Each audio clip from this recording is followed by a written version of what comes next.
Je suis Pierre Fabrice, le délégué général de l'Ordre des architectes d'Île-de-France.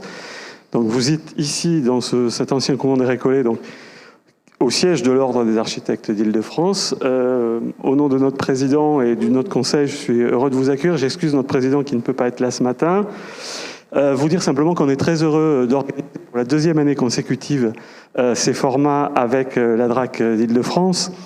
Merci Pierre. Nous nous réjouissons en effet d'être là pour la deuxième année, la deuxième édition de cette présentation du concours, et nous remercions très très chaleureusement l'ensemble du Conseil régional de l'Ordre des architectes pour son accueil, la mise à disposition de ce local, rafraîchi, enfin beaucoup plus frais en tout cas que l'extérieur.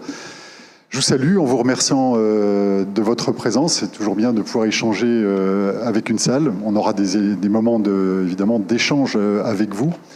On aura aussi des échanges avec ceux qui nous suivent en ligne. Je crois qu'une quarantaine, peut-être une cinquantaine maintenant, d'autres architectes sont en ligne et nous suivent sur Internet. Bonsoir à tous. Donc, je me présente brièvement. Katia Samarzik, architecte, donc urbaniste de l'État. J'ai passé le concours en 2015 en spécialité aménagement.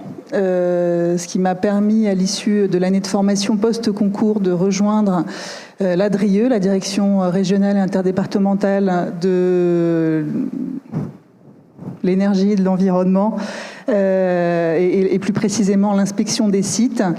J'ai rejoint à la suite de cette expérience sur la politique des paysages la DRAC Île-de-France et le ministère de la Culture en tant que conseillère pour l'architecture, et parallèlement à ces deux postes, je me suis occupée de la préparation au concours à UE pendant 2 années consécutives à l'école d'architecture de Paris-La-Villette.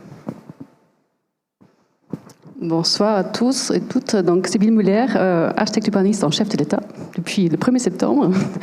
J'ai plutôt un profil d'urbaniste à l'origine, donc j'ai passé comme Katia, même promo, la formation aménagement, et je me suis retrouvée à la sortie de l'année de formation à Chaillot, dans les Yvelines, à la DTT du 78, sur un poste plutôt axé environnement. Donc, ce qui m'a découvert de découvrir à la fois la fonction publique, mais aussi tout un panel sur les politiques de l'environnement, forêt, chasse, nature, eau, tout ce qu'on ne maîtrise pas très bien en tant qu'architecte, donc un nouveau métier que j'ai exercé pendant 3 ans, et j'ai enchaîné à la Direction générale de la prévention des risques à la suite pour m'occuper au niveau national de la prévention des risques d'inondation et littoraux. Donc un sujet effectivement, comme on voit, d'actualité, où les architectes urbanistes ont toujours eu un rôle à jouer jusqu'à mon départ. Donc là, en ce moment, il n'y a personne. Voilà. Et puis, je suis restée dans les Hauts-de-Seine parce que j'y habite. Et j'ai rejoint la direction régionale sur le volet, dans l'unité départementale des Hauts-de-Seine, en tant que directrice adjointe, donc retour à l'aménagement et à l'appui des collectivités sur les projets urbains, les grands sujets d'actualité, et puis toujours au service de corps préfectoral. J'ai oublié de saluer quelqu'un, Benoît Melon, qui est au premier rang, architecte urbaniste de l'État comme nous, et qui a dirigé l'école de Chaillot à la Cité de l'Architecture et du Patrimoine. Pour ma part, j'ai passé le concours dans la spécialité patrimoine, donc Jean-Marc Zuretti, pardon. J'ai passé donc le concours en spécialité patrimoine, et j'ai commencé ma carrière dans la fonction publique d'État comme architecte des bâtiments de France dans la Somme, avant de travailler 2 ans au cabinet du ministre de la Culture, Don Dieu de Vabre. Puis j'ai dirigé 2 écoles d'architecture, d'abord l'école d'architecture et de paysage de Lille, puis celle de Marseille, avant de travailler aujourd'hui comme chef du service régional architecture et espaces patrimoniaux à la direction régionale des affaires culturelles d'Île-de-France.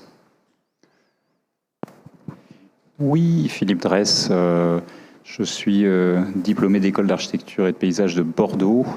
Je suis mes études en même temps que des études de sociologie en parallèle, et mon début de carrière est dans le secteur privé et parapublic associatif, où j'étais architecte en charge de la lutte contre l'insalubrité, et travaillant sur les quartiers anciens dégradés. Dans ce cadre-là, j'ai suivi les cours de l'école de Chaillot, et après j'ai passé le concours en 2001, élève en 2002 comme architecte urbaniste de l'État, et des affectations après en établissement public, assez logiquement l'Agence nationale de l'amélioration de l'habitat, où j'ai continué un petit peu la même chose, et puis en service déconcentré du ministère de l'écologie en direction régionale, où j'ai eu notamment apporté des politiques publiques touchant le paysage et le cadre de vie, mais aussi les ressources en matière d'exploitation de la faune ou de réglementation gérant l'exploitation des espèces de faune, de flore et même le sol, puisque j'avais l'inspection des carrières aussi dans le panel. Et puis après, j'ai été sous-directeur en charge de l'immobilier et de l'environnement au ministère des Armées. Donc on peut voyager quand on est à UE. Et puis à la DRAC Île-de-France au ministère de la Culture comme conservateur régional des monuments historiques. Voilà, donc une grande variété de postes, mais on en reparlera. Bonjour, Benjamin Baperea. Donc moi j'ai passé le concours en spécialité patrimoine en 2020 et donc je suis en poste depuis septembre 2021 en tant qu'architecte des bâtiments de France, adjoint au chef de l'UDAP du Val d'Oise. Émilie Cam, j'ai été diplômée en 2004 de l'école de Lyon. Ensuite, j'ai eu des expériences salariées, puis j'ai eu ma propre structure, une agence pendant 8 ans, puis travaillé dans une agence d'urbanisme. Ensuite, j'ai passé le concours en 2017 en spécialité aménagement. Et ensuite, j'ai travaillé pendant 4 ans au niveau de la préfecture de la région Île-de-France sur les questions d'aménagement à Paris. Et puis aujourd'hui, je suis au ministère des Affaires étrangères sur les questions plutôt, on va dire, de maîtrise d'ouvrage, donc tout le patrimoine immobilier du ministère en France. Et j'ai une de mes collègues qui vient d'arriver, qui est aussi à UE et qui s'occupe de tout le patrimoine immobilier à l'étranger. Bonjour, je suis Julie Benoît. J'ai passé le concours en 2020. Avant cela, j'ai travaillé principalement dans un collectif d'architectes et également en tant qu'enseignante à l'école de Belleville. Et puis en 2020, après le concours et l'année de formation, je suis donc sur mon premier poste au ministère de l'écologie, en charge de l'écologie, donc à la DRIL, à la Direction régionale et interdépartementale de l'hébergement et du logement. Et plus précisément, je travaille sur le département, disons, Paris, sur toutes les questions de l'habitat et de la rénovation urbaine. Donc l'habitat, c'est les questions de la programmation et du développement du logement social, mais également l'amélioration du parc privé, l'amélioration énergétique, la lutte contre l'habitat indigne, ou tous ces différents sujets qui sont aussi largement d'actualité. Bonjour à toutes et à tous. Donc, je m'appelle Mathieu Bourret, je suis donc architecte urbaniste de l'État. J'ai passé le concours en 2019, donc en option patrimoine. Je suis en premier poste donc dans les Yvelines en tant qu'architecte des bâtiments de France adjoint. Et donc avant cela, en fait, j'ai exercé pendant 10 ans de la maîtrise d'œuvre chez un architecte en chef des monuments historiques à mon compte. Et encore avant cela, j'avais travaillé en entreprise de construction chez FH Construction, puisque j'avais fait une formation à l'école spéciale des travaux publics, voilà, pour avoir un côté ingénieur. Bonjour, Benjamin Baperea. Donc j'ai passé le concours pour ma part en 2020 et je suis également en premier poste actuellement architecte des bâtiments de France dans le Val d'Oise, adjoint au chef de l'UDAP. Et pour ma part, j'ai passé le concours après une expérience en agence d'architecture classique, pas particulièrement chez un chef ou chez un architecte du patrimoine. Voilà. Bonjour, donc Isabelle Michartion.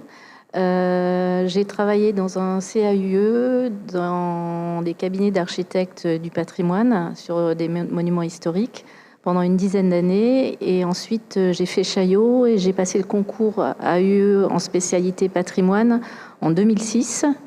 J'ai été ABF et chef du DAP pendant 12 ans en Moselle et en Seine-et-Marne. Ensuite, je suis passée en centrale du ministère de la Culture au service architecture pendant 2 ans. Et je suis désormais l'adjointe de Jean-Marc Zuretti depuis 2 ans et demi à la DRAC d'Île-de-France. Alors, petit décryptage, UDAP, bien évidemment, Unité départementale de l'architecture et du patrimoine, des services de la DRAC dans chaque département avec 1, 2, 3, à Paris, ils sont 7 architectes des bâtiments de France. Christian. Bonjour à toutes et tous. Donc Christian Doual. Moi, j'ai intégré le ministère de la Culture immédiatement après la fin de mes études. Je n'ai pas eu d'expérience en agence.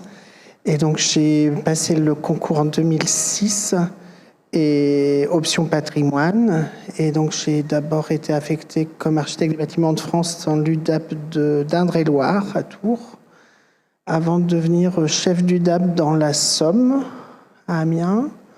Ensuite, j'ai évolué au sein des DRAC comme conservateur régional des monuments historiques. Puis, j'ai évolué comme DRAC adjoint délégué en charge de l'ensemble des services patrimoniaux, musées, archéologie, monuments historiques, architecture au sein de la DRAC Hauts-de-France. Et depuis un peu plus d'1 an, j'ai intégré l'administration centrale du ministère des Armées et je m'occupe du patrimoine mémoriel en France et à l'étranger du ministère des Armées. Donc les différents enjeux qui sont présentés ici nous sont largement connus. C'est donc lutter, enfin les différents enjeux que l'on porte en tant qu'architecte urbaniste de l'État vous parlent à lutter contre, on va pas tous les lire, mais lutter contre l'étalement urbain, adapter les bâtiments existants, et développer la frugalité dans la construction, etc. Parce que ils sont très concrets dans les domaines de l'architecture et de l'urbanisme et que ces disciplines constituent un levier donc très puissant pour la transition écologique, et c'est pour ça que ce sont des leviers qui nous sont très parlants et ils participent donc nous participons à l'amélioration de la qualité de vie en travaillant sur ces différents enjeux à toutes les échelles. On peut travailler à l'échelle de la ville et des territoires, des paysages, mais également à des échelles aux échelles de l'architecture et du patrimoine. Et en fait, on va mobiliser nos différents outils d'architectes pour faire vivre ces enjeux au sein des différentes politiques publiques qu'on va porter. Notamment, on va pouvoir prescrire ou alors encore accompagner, conduire un projet ou répondre justement au travers du projet à ces enjeux qui peuvent finalement porter des logiques parfois contradictoires parce que parfois sectorielles. Donc ça, c'est ce que je pourrais dire sur ces sujets-là. Les architectes urbanistes de l'État ont été créés par un décret en 1993. C'est la fusion de 2 corps, celui des architectes des bâtiments de France et celui des urbanistes de l'État. 2 corps donc, qui ont eu une ancienneté qui remonte notamment pour les ABF à la création en 1946, donc l'après-guerre. Et pour les urbanistes de l'État, en tout cas, la genèse remonte également à l'après-guerre, donc à la période de la reconstruction. Ces 2 corps donc, sont interministériels, donc ça dépend à la fois de la transition écologique et du ministère de la Culture. Et c'est un corps d'encadrement supérieur, donc avec l'objectif justement d'encadrer des équipes pour mener à bien des politiques publiques. Donc à la fois on peut concevoir les politiques publiques, mais également on peut les mettre en œuvre.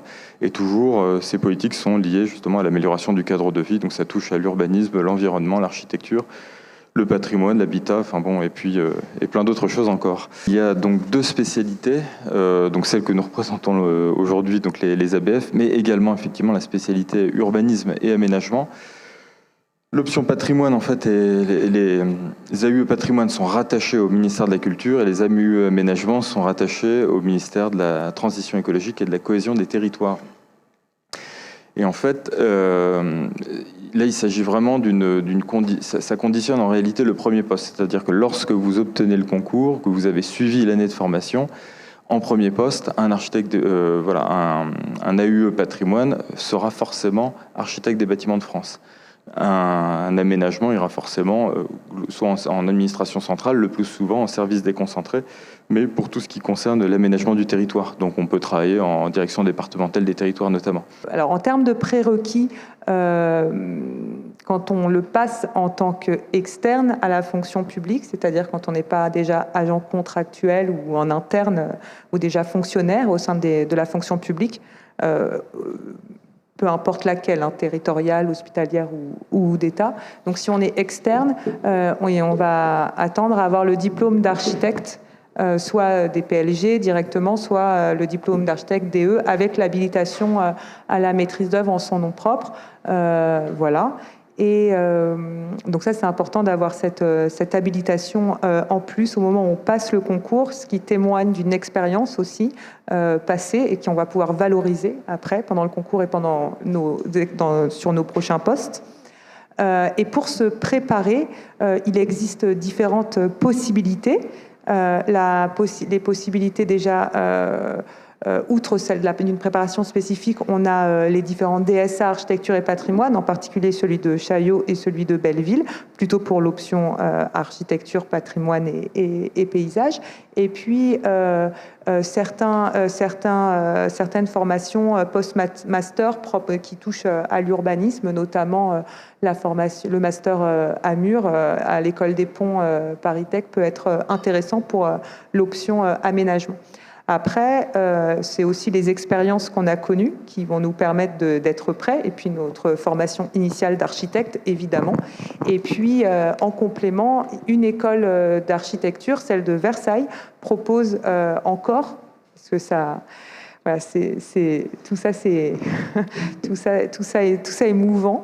Mais cette année, on a l'École nationale supérieure d'architecture de Versailles qui propose tous les samedis une formation qui vous permet de vous préparer au concours. Donc c'est une formation dont je m'occupe de la coordination. J'ai imprimé des petits emplois du temps, si vous voulez qu'on en parle à la fin de la séance. Et puis cette formation, elle permettra à la fois de comprendre mieux ce qu'est un architecte urbaniste de l'État au travers la présentation de différents parcours. On a beaucoup d'intervenants différents qui viennent présenter ce qu'ils font. Et également, ça va permettre, au-delà de se projeter dans les prochains postes, ça va permettre aussi de se préparer concrètement au concours en s'essayant sur les différentes épreuves écrites et graphiques. Donc un recrutement qui se fait, comme on le disait tout à l'heure, sur concours externe, concours interne ou examen professionnel selon la situation de chaque candidat, donc qui pour certains ont déjà une expérience dans la fonction publique. Dans un premier temps, des épreuves écrites, épreuves d'admissibilité, avec une dissertation générale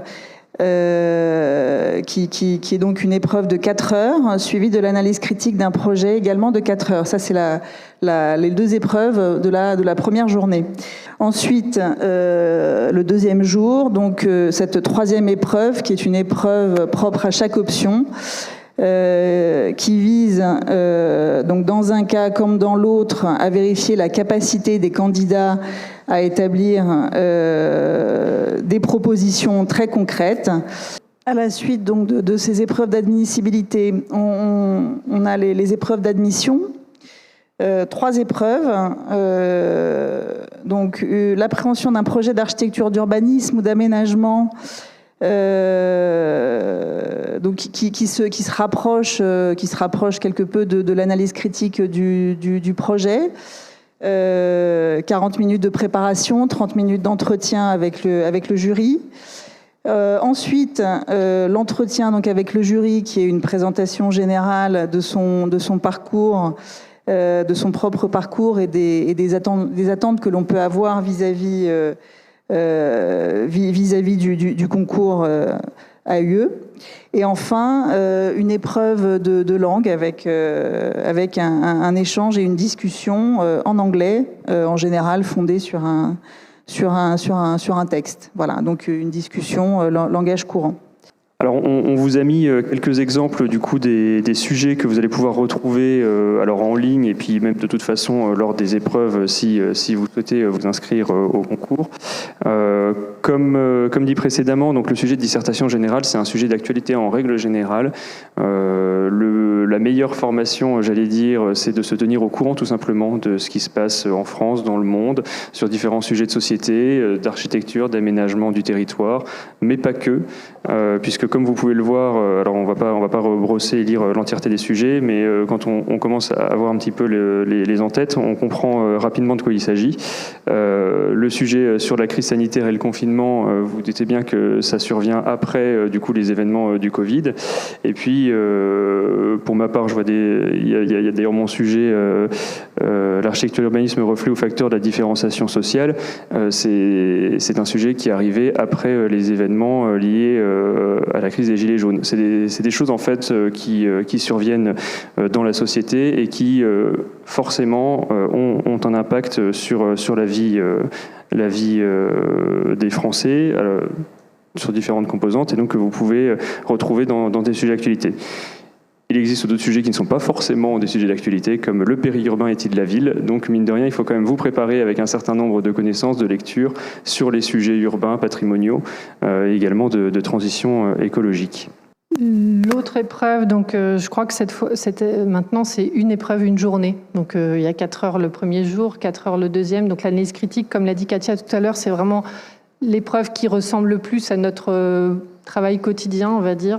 Donc on vous met dans la position on vous dit dans quelle position vous êtes, mais globalement, c'est une note pour le préfet. Le préfet a un sujet sur la table et on vous demande un peu les enjeux, une première analyse, ensuite des enjeux, une problématisation de ces enjeux, et puis ensuite des pistes de solutions, un peu à évaluer. Là encore, vous pouvez utiliser des petits schémas, des choses qui peuvent aider à la compréhension de vos outils, en fait, vous, d'architecte et de votre expérience professionnelle.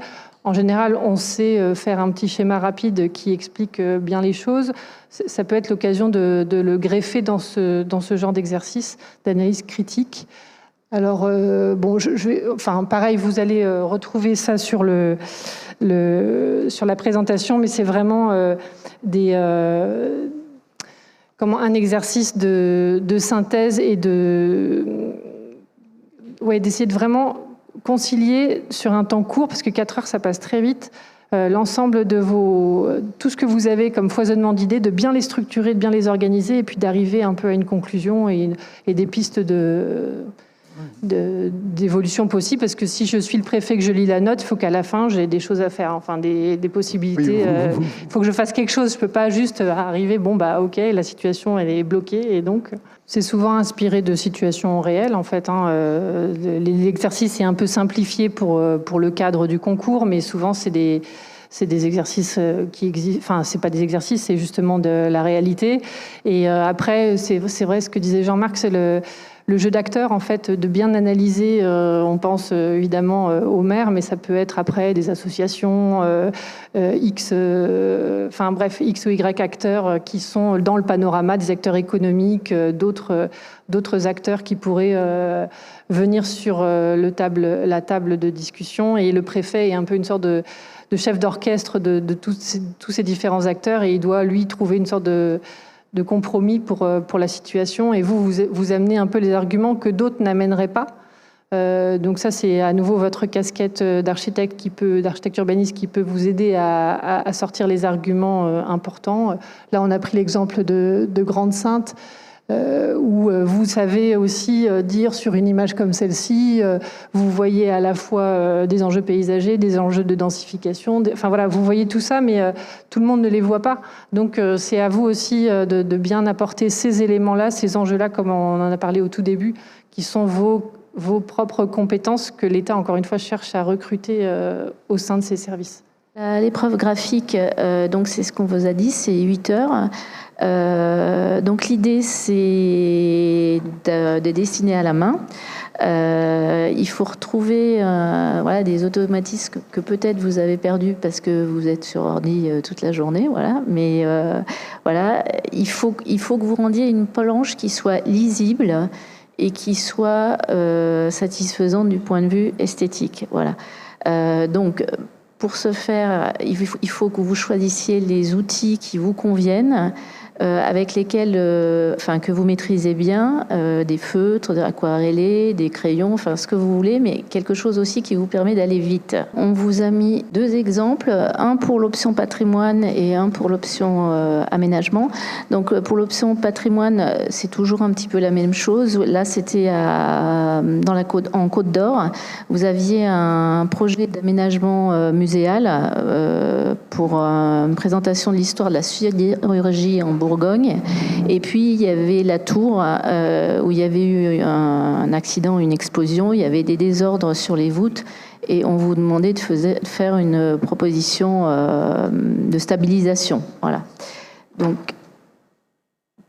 Donc vous aviez ce genre de documents et puis des documents plus techniques qui vous expliquaient un peu quel désordre était survenu et puis un peu la programmation pour le projet de musée. Et côté aménagement, alors donc on est à une autre échelle, c'est ce qu'on vous expliquait. Il y a eu un exemple sur Rouen, l'île Lacroix. Donc c'était un aménagement où il va y avoir une densification très forte. Et on vous demandait il y avait 2 plans, je demandais, le parti d'aménagement et puis l'articulation avec les 2 rives de la ville. Donc on est à d'autres échelles, mais c'est le même principe de dessin, de composition, penser aussi sur la forme. Voilà. Et donc c'est le genre de document que vous pouvez avoir où on est sur une échelle urbaine et non pas à l'échelle de l'objet et du bâtiment. Alors la slide d'après, effectivement, c'est très ambitieux. Il y a des petits bullet points là qui vous montrent qu'est-ce qui est attendu. Donc, quand vous rentrez dans ces corps des architectes urbanistes de l'État, on a parlé des positionnements au sein des services de l'État qui sont très larges. Enfin, je ne sais pas, ceux qui viennent de concours interne, ils connaissent déjà. Pour ceux qui viennent de l'externe, les stages lors de l'année de formation, ça va être l'occasion de découvrir la multiplicité d'acteurs, des services, la diversité des profils. Enfin, c'est un monde. Donc il faut aussi se donner le temps pour rentrer dedans, pour connaître tout le monde et jouer avec cette richesse de parties prenantes. Et trouver sa bonne position. L'essence de l'intérêt général, on a déjà parlé, et du bien commun. Effectivement, vous n'êtes plus en charge d'un micro-projet pour une collectivité et on ne regarde pas à droite et à gauche. Vous aurez une vue générale sur un territoire à porter et à conjuguer les intérêts divers et variés pour conseiller le préfet, pour conseiller les maires, pour justement qu'ils prennent du recul et qu'ils prennent les bonnes décisions pour l'intérêt général. Donc ça va être un sujet. Aide à la mise en œuvre et arbitrage des enjeux, on en a déjà parlé, c'est vraiment avoir cette capacité de synthèse et de proposition de solutions aux acteurs qui doivent en prendre. Vos compétences, vous les avez, c'est votre formation initiale, donc je ne vais pas insister.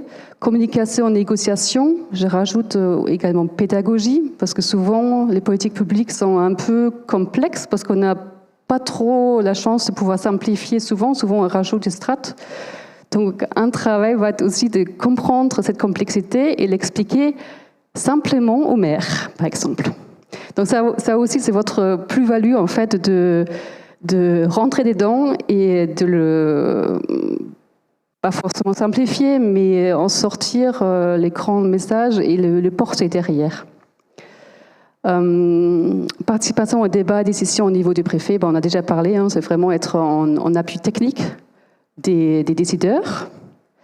Et ça peut se faire au niveau déconcentré, ce qu'on appelle au plus proche des élus dans les territoires, dans le département, région, ou au niveau centre national, donc auprès des directeurs en administration. Donc là, c'est un peu plus stratosphérique, mais ça se fait aussi.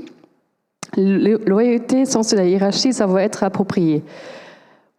Oui, en fait, ce sont des structures assez hiérarchiques. On a quand même, c'est pas comme au militaire, mais on a un directeur général, un directeur, sous-directeur, chef de service, chef de pôle, chef de bureau.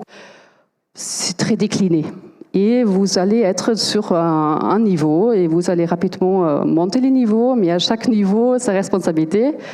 Et ça aussi, il faut l'anticiper. Vous êtes plus en tête dans une agence d'archives, soit vous êtes le chef d'agence, soit vous êtes directeur de projet. Là, il y a d'autres niveaux. Et effectivement, cette hiérarchie-là aussi, il faut l'appréhender pendant les stages et en premier poste. Ça fait partie du métier. Et l'arrêt de la maîtrise d'œuvre, on a déjà vu, ça c'est plutôt effectivement pour ce qui concerne le volet aménagement. Côté patrimoine, il y a quand même encore quelques sujets à poursuivre. Alors, on poursuit avec les statistiques sur le concours. Donc, vous avez en gris le nombre de candidats qui se présentent. Alors, en haut pour l'option patrimoine, en bas pour l'option aménagement. Vous voyez qu'il n'y a pas Donc on est une trentaine de candidats côté patrimoine par an à passer l'ensemble des épreuves. Et puis ça oscille entre 10 et 30 pour l'option aménagement. En vert, donc c'est le nombre de postes ouverts au concours. Donc on voit qu'il y a beaucoup plus de postes côté patrimoine que côté aménagement. On est plutôt sur entre 6 et 4 postes par an pour le côté aménagement et 12-15 côté patrimoine. En sachant que, voilà, côté aménagement, les postes sont pratiquement pourvus tous les ans, alors qu'on a une problématique côté patrimoine, c'est que même, par exemple, si on prend, je suppose que c'est l'année 22, voilà, on avait 15 postes et il n'y a eu que 4 lauréats côté patrimoine parce que le niveau n'était pas suffisant pour... voilà. Et sur les 4, il y a eu une personne qui a refusé finalement le concours, donc il n'était voilà. Donc il n'était plus que 3, donc ça fait que voilà. Donc il n'y a pas tant que ça de participants au concours, donc vous avez toutes vos chances. Donc voilà, mais c'était important aussi de vous montrer un peu l'ordre de grandeur du nombre de candidats par rapport au nombre de lauréats au concours.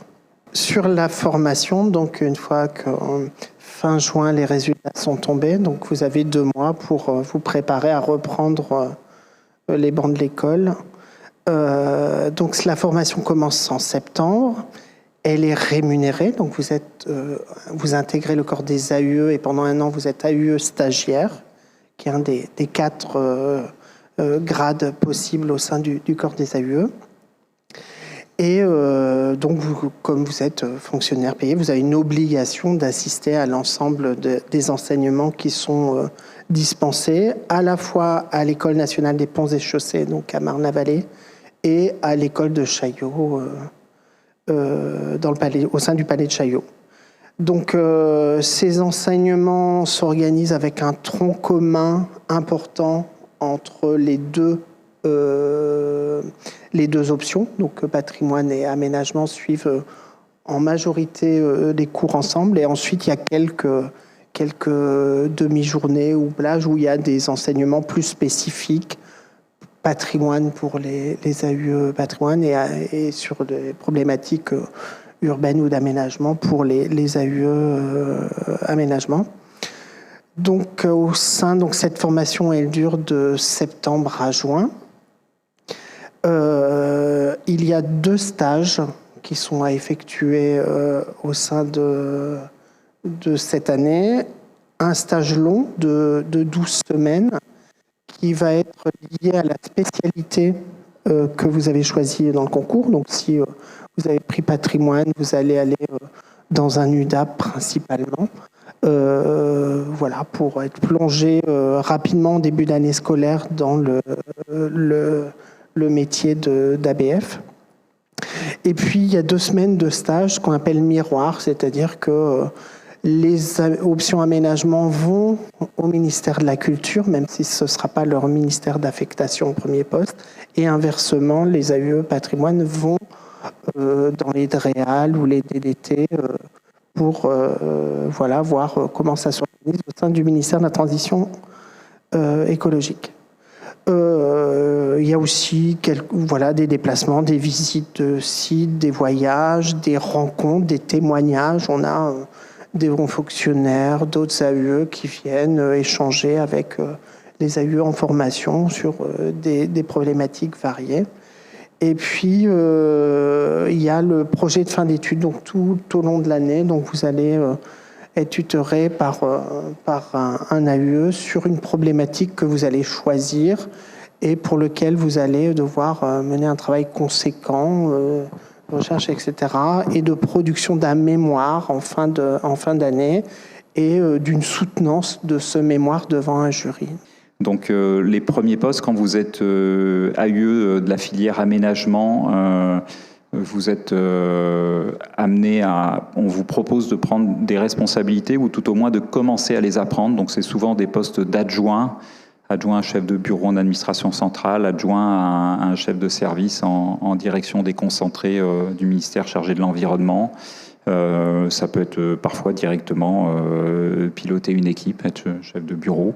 Et ça peut être aussi des postes de chargé de mission, mais c'est vrai que le ministère de l'Environnement va essayer de vous positionner dans des postes d'encadrement, sur lesquels à la fois la mobilisation de votre savoir d'architecte et d'urbanisme en matière de politique d'aménagement et du cadre de vie va être mobilisée, mais aussi on va essayer de vous porter à piloter des équipes et à vous proposer des postes après qui vous préparent à faire de l'encadrement d'équipes plus ou moins importantes.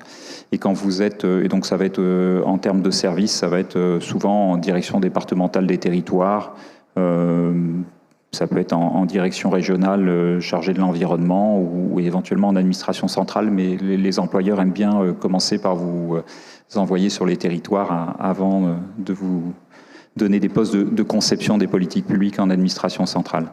Et pour les AUE de la filière culture, très largement, on vous proposera d'être architecte des bâtiments de France avec un grade d'adjoint ou d'adjointe à un chef unité départementale de l'architecture et du patrimoine au sein d'une DRAC quelque part en France. Donc ce sont traditionnellement les postes qu'on vous offre. Alors c'est quelque part en France. Donc là, ces postes, ils sont en France. Et donc à chaque fois, c'est une grosse discussion dans les promos pour savoir qui prend le poste qui est tout au bout de la France. Mais en général, on trouve toujours des solutions. Les ministères ont toujours presque plus de postes que vous n'êtes nombreux. Donc on trouve toujours une réponse qui vient et puis c'est aussi parfois l'occasion de bouger et d'exercer ce qu'on appelle des mobilités géographiques. Par contre, effectivement, sur cette liste, autant sur le premier poste, l'employeur va essayer de vous proposer des choses qui servent ses intérêts, qui sont là où il a des besoins, ce qui est normal pour un employeur. Autant sur les postes suivants, c'est vous qui exercerez une totale mobilité. Donc au bout de 3 ans, 4 ans, 5 ans, les postes suivants, vous les trouverez vous-même dans les publications internes et vous bougerez au gré de vos envies en termes de mobilité géographique, de mobilité d'employeur, puisque vous pouvez tout à fait changer des employeurs. On a des AUE qui sont en poste dans d'autres ministères. Je pense par exemple sur les structures d'accueil, on peut avoir des AUE qui sont en établissement public. L'Office public des projets immobiliers de la culture, l'OPIC, qui est le maître d'ouvrage des travaux sur monuments historiques, en tout cas pour un certain nombre.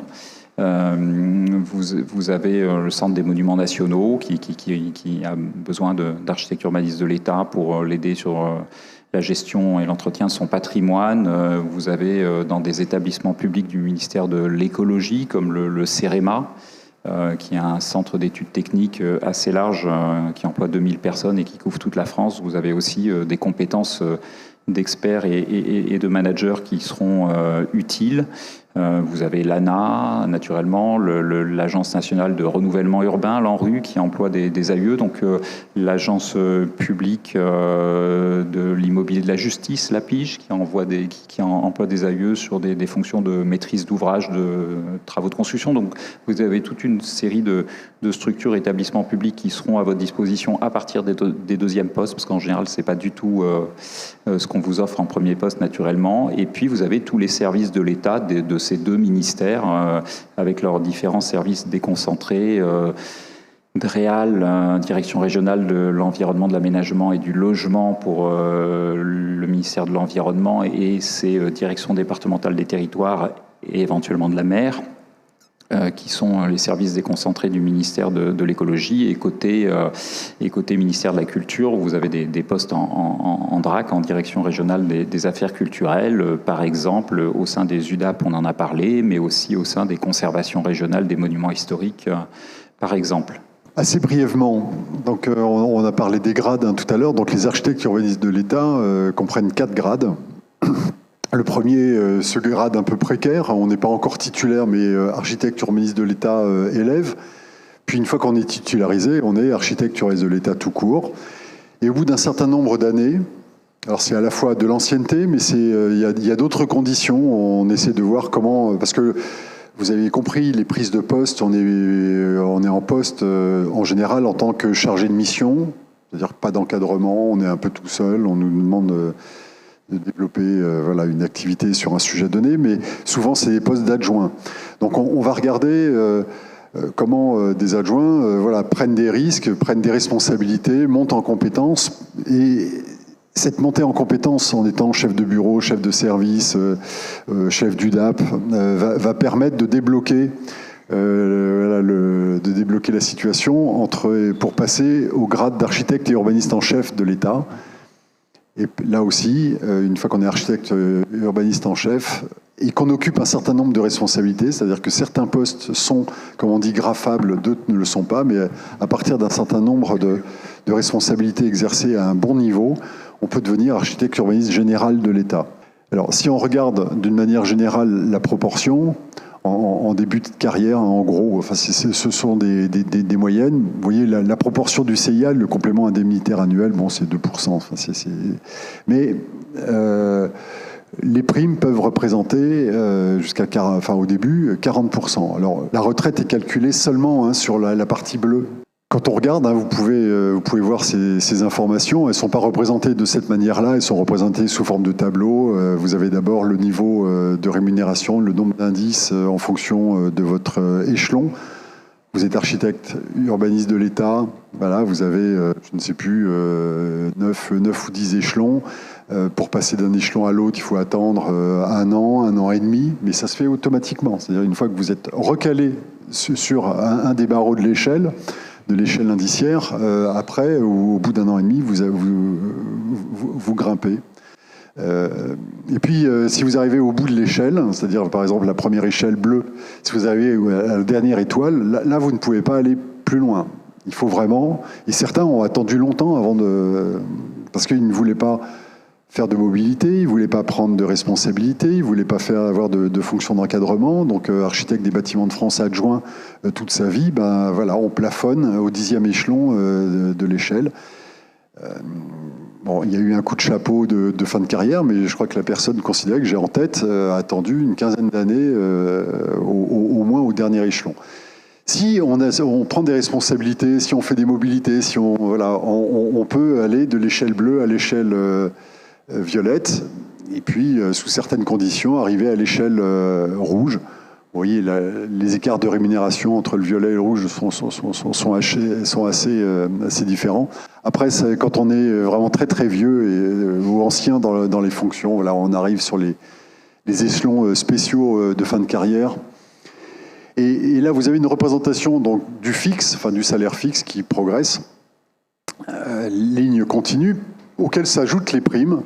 Donc vous voyez les niveaux de rémunération. Alors là, c'est le niveau de prime en pointillé, c'est 40% en gros de plus que le salaire. Mais vous avez pu voir sur la slide précédente, une des slides précédentes, qu'on arrivait à 50%. Donc 50% qui sera, c'est-à-dire une augmentation du double de la ligne, fait que la rémunération n'est pas... ce sont des postes quand même reconnus dans la fonction publique.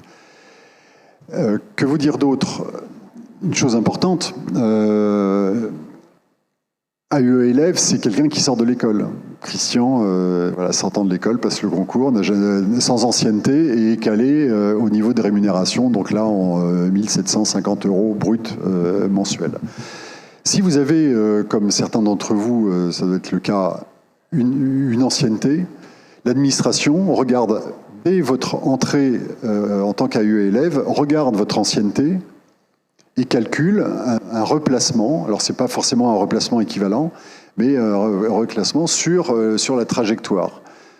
Et donc, en fonction de votre ancienneté, il peut y avoir 10 ans au maximum. C'est-à-dire que quelqu'un qui a suffisamment d'ancienneté peut être calé tout de suite à un niveau de rémunération de 3 000 € brut mensuels, plus les primes. En revanche, pour passer à l'échelle violette, la personne qui est à 10 ans d'ancienneté de reprise maximale devra attendre quand même 7 ans pour pouvoir... 8 ans de service pour pouvoir grimper sur l'échelle violette. C'est-à-dire que là, les conditions, évidemment, sont les mêmes pour tous.